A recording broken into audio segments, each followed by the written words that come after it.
회장과 마주한 지연. 간병인으로 새로 오신 유지연 씨입니다. 김 회장의 막대한 재산을 갖기 위해 그의 비서이자 아들인 성열의 도움을 받아 김 회장을 유혹하는 건데요. 최원재겠습니다. 괴팍한 회장의 눈에 들 수 있는 방법은 단 하나.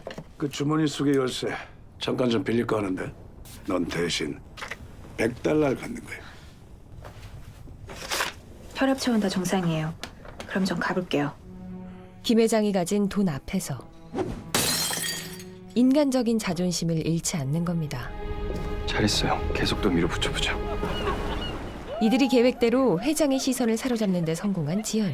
하지만 회장을 유혹한다는 본래의 목적도 잊은 채 그녀의 시선은 늘 성열, 이 남자가 있는 곳을 향하는데요. 빚에 쫓기며 살던 그녀에게 상류층 미남인 그는 거부할 수 없는 매력으로 다가온 겁니다. 그리고 이 엇갈린 시선을 보고 있던 김 회장.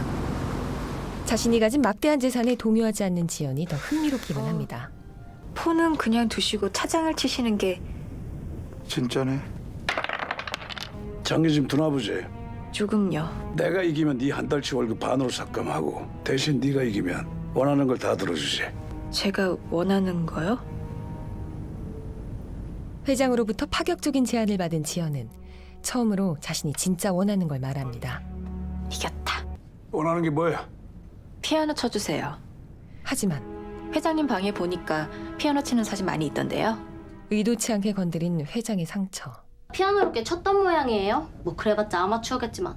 어쨌든 연주 옛날 지인들이랑 가족들을 전부 초대했는데 연주에 오던 중에 차 사고가 나서 가족들이 전부 죽었대요. 그리고 이건 역시 성열이 세운 치밀한 계획 중 하나였던 겁니다. 우린 지금 게임을 하고 있는 겁니다. 판돈이 엄청나게 큰 게임을.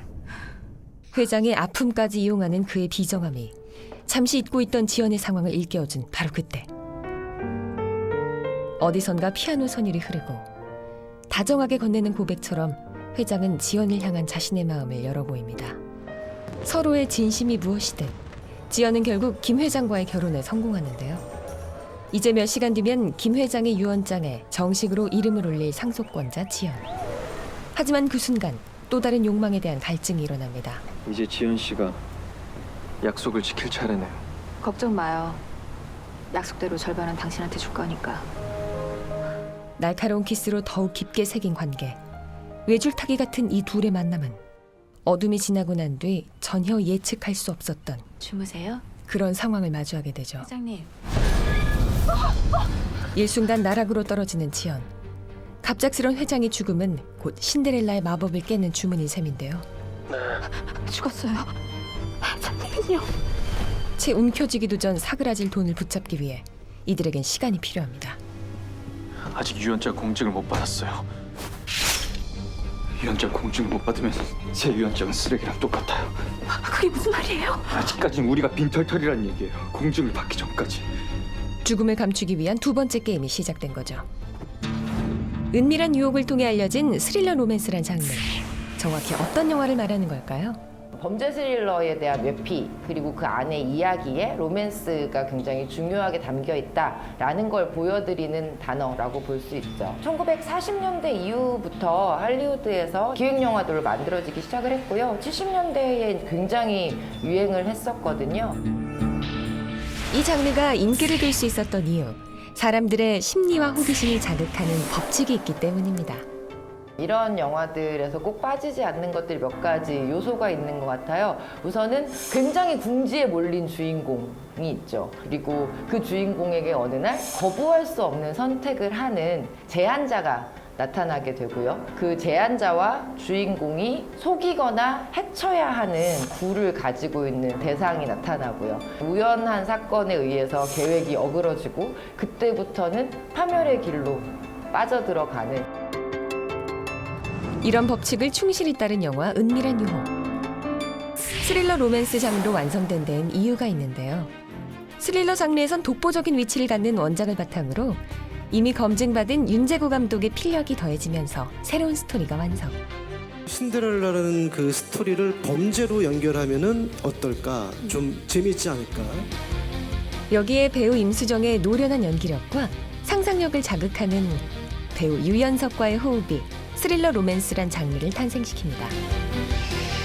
이렇듯 최근 들어 복합 장르 영화가 줄을 잇는 건 왜일까요? 장르의 명칭이라기보다는 마케팅적으로 기획 의도를 잘 표현하기 위해서 이제 그런 다양한 복합 장르들이 나오기 시작을 하는 것 같아요. 한편 점심때쯤이면 부산에 도착할 거예요. 도착과 동시에 난 유언장 공증을 받을 테니까 견신 집까지 회장님을 옮겨요.